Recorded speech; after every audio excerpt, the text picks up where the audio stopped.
নমস্কার, Canning dental care ইউনিটের পক্ষ থেকে আমি ডাক্তার সৌরভ চৌধুরী। আজ যে বিষয়ের উপরে আলোকপাত করব সেটা আগেও আমি একবার আপনাদের সুন্দরভাবে বলেছি যে এই অস্বাভাবিক গরমে আপনারা দুপুরে বেরোন, আর যদি বেরোন তাহলে সুন্দর সুন্দর টিপস আপনারা ভালো করেই জেনে রাখবেন।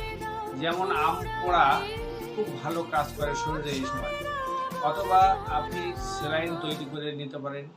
আর জল তো অবশ্যই সঙ্গে রাখবেন, অথবা গ্লুকন-ডি। এই সমস্ত নিয়ে আপনারা বাইরে যখন বেরোচ্ছেন তখন সবাই মনে রাখবেন এই সব জিনিসগুলো যেন অবশ্যই সঙ্গে থাকে। ছাতা সঙ্গে রাখবেন এবং রুমাল রাখবেন। মাঝে মাঝে আপনি মুখগুলো মুছে নেবেন, কালো চশমা পরবেন, সানগ্লাস পরবেন। এগুলো অবশ্যই আপনারা মেনে চলবেন, না হলে মুখ কালো হয়ে যাবে বা শরীরের চামড়া কালো হয়ে যাবে। আর এই অস্বাভাবিক